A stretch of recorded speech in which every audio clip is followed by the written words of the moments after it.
Oh, hey everybody, welcome back. Tim here, of course, Gamma Vidi. Good one today, installation of a brand new Land Cruiser. Yes, the 250 Prado, coming in for a full Essential Expo rack.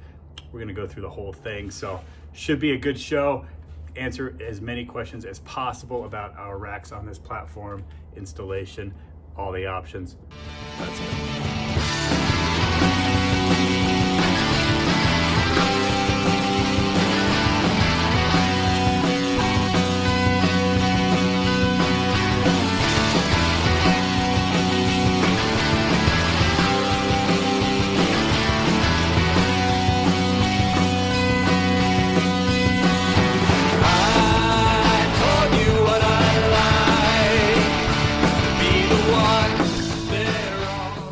Check out the rack to start. So full length rack, it's about 94 inches long, using our rounded plates front and rear. Of course, this is the full length Essential Expo.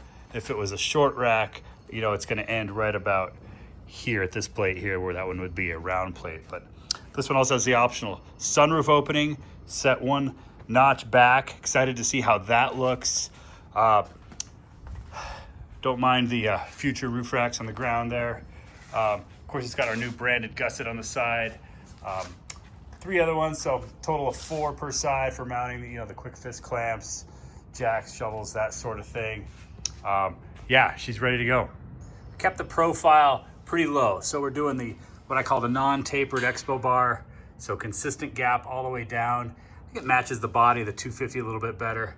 And then that works well, of course, with our super slim shape snap-on wind fairing. So if I could snap that on with one hand. Here we go. Light tabs in back, pretty standard for reverse, scene lights.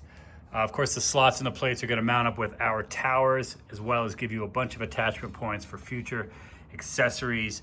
The single round holes if you choose to add our hangover brackets, either here or here. Some of these other slots are going to work with our rack receivers, layover brackets, and so forth. We have these generous slots for not only water drainage, but so that you can rub straps or through these to allow you to lash cases and things of that nature. These bars here, this is for our traction ramp brackets. So we're running max tracks, action tracks, your magic number is 35 between there and the back plate. Most common there, so that's what those bars are for. And the rest of it is just a network of crossbars for whatever your adventure might be. So we're running our standard roof channel towers, and these tower bases come with 4 slots in the base. So 100 series Land Cruisers are using the 2 widest ones, but on the newer models, Lexuses, 200s, you're shifting them. So it's either shifted this way or shifted that way. So this guy is set up like this. So he's going to be on the US passenger side. So essentially shifted so the tower is to the rear of the vehicle on all of them. This is the easiest way to look at that. Of course, we're running the rubber sealing washers on the bottom, as well as our laser cut oval washers on the top. And these are still the only channels, the only towers that actually go down into that channel. So we get a nice tight fit with the vehicle. We're not shimming that up on a bunch of blocks. Been working really, really well. Of course, let me know your questions and comments on these towers.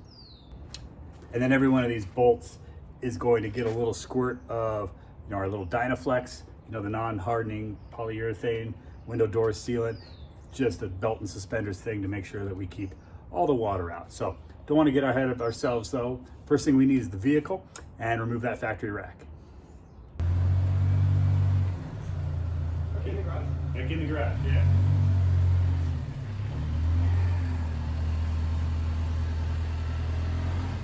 Pretty standard Toyota end caps.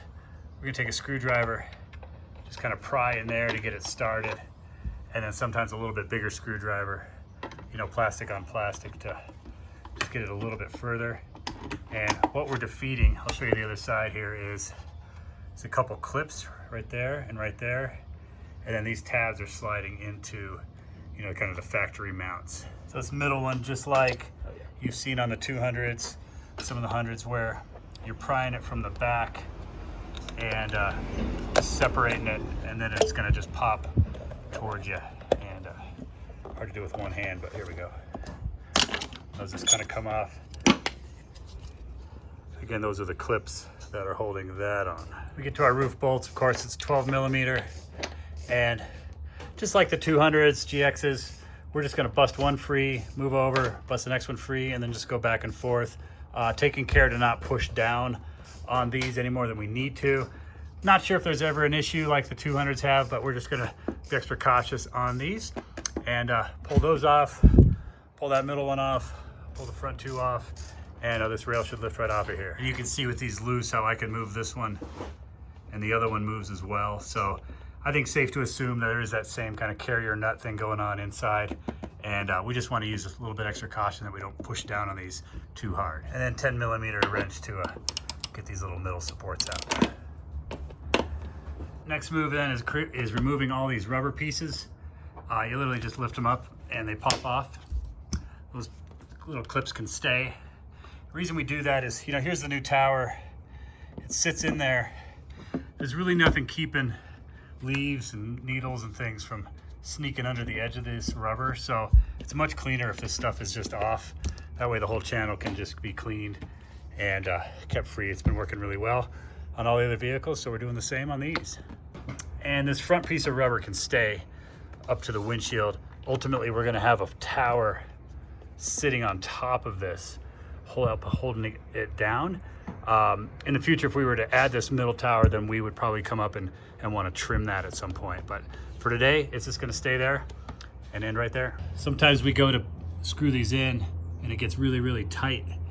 And it's the Loctite that they use on the factory bolts. So what we do is we just take an M8 tap and just very gently chase it down there. And you'll feel where you start to chew up some of that old Loctite. And just do that gently on both holes and it'll give you a little bit better threads for getting that down. A little slow with one hand, but here we go. Focus, there we go. See all that red Loctite in there? That's what we're getting out. Okay, so we've got all the towers on, 3 per side.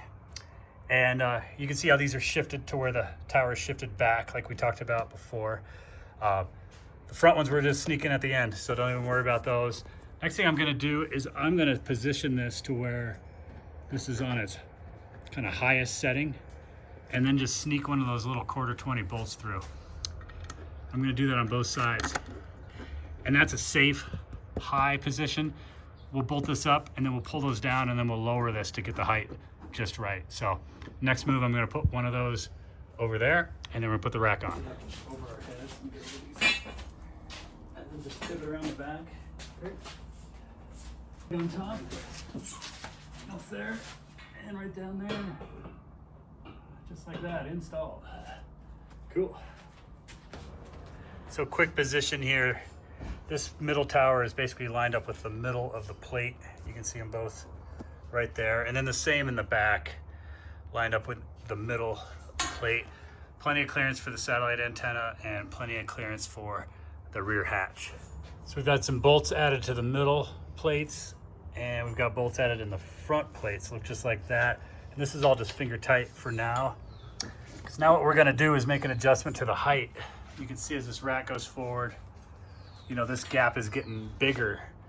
And we did that intentionally with that bolt. So we're gonna pull that bolt out and then we're gonna lower the front of the rack down to where we like it. And then we'll worry about putting that back tower bolts on. It's basically a teeter-totter where your pivot point is the middle tower here. And you can do this with every rack, not just the 250, but just taking a little bit time today to show you kind of how that adjustment is made. So call this our before right here. So we took this bolt out of the tower and now we can pull this rack down and get this kind of the height where we like it. And we'll just get it consistent on both sides using that as our reference point. Again, we're pivoting on the middle tower there. It's already as low as it's gonna wanna go. So we'll get this thing dialed in and show you what we come up with. So here's your after, looking decent. So after some careful deliberation, we landed on the lowest of the 4 holes for that tower. And flip around and show you the back side here. There you go, you can see that's on the very, very bottom there. And that's just in front. Again, there's nothing in the middle. It's already sitting as low as it can go. And then the back tower is just gonna rise up and join the party wherever that wants to be. So, but that looks pretty slick going across. Most important, it's where the customer wants it. You can absolutely adjust that to your liking before you go ahead and tighten anything down. So we've got our bolts in, and now we can start tightening down. We'll start in the back. We'll tighten this inside one first, and that's gonna pull that tower top up tight to the rack. We'll tighten this one, and then we'll move to this one. And then we'll grab our M6 Allen and go through the rack and tighten the ones that go into the roof second. So again, we're gonna try to stretch the tower top up tight to the rack. Then we're gonna push the tower base down tight to the truck, smashing those rubber sealing washers.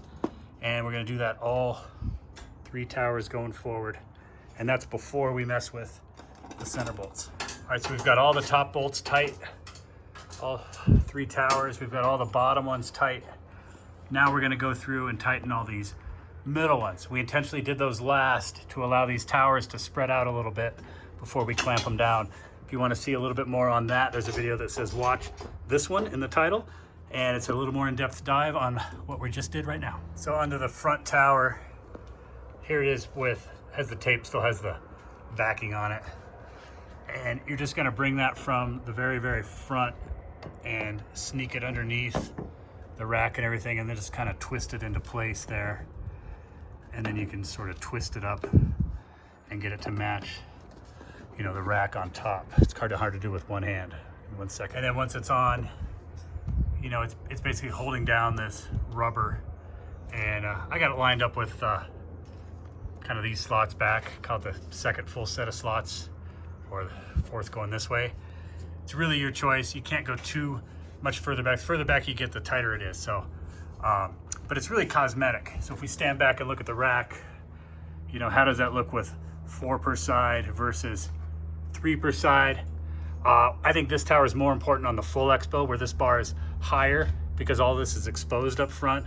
It's probably less critical cosmetically on the Essential Expo that we're doing here today. And it's really your choice. If you want to run it, you put it on there. If you don't want to run it, you can leave them off. It's what I found is easiest if you position the tower like this. You peel your backing off, and then you can kind of wiggle it back. Just remember, once it sits on down here, it starts to get really sticky. So that worked pretty well. You know what I did is I literally lifted up on the rack a little bit as I slid this rearwards to get it to line up with these slots. Put my bolts in, and my last move is then going to be tighten these, and then I'm gonna push up on the rack just a slight bit and then tighten these center ones. And that's just to put a little bit of load on that base so that it's pressed hard against that rubber. But even right now, it's really not moving, but we just wanna make sure that it's gonna stay in its nice, happy spot. And there we go, bolted up. Man, looks fantastic. I like that 4th tower in the front. I know it's optional, but I'd say do it. You know, you're gonna get it. You can always add your threads later if you feel like you really need to, you know, kind of overbuild it. But 250 Land Cruisers looking so sweet. So hopefully that was a cool video for you. As always, let me know your questions, comments, ideas for future products and videos. I'll see you on the next one.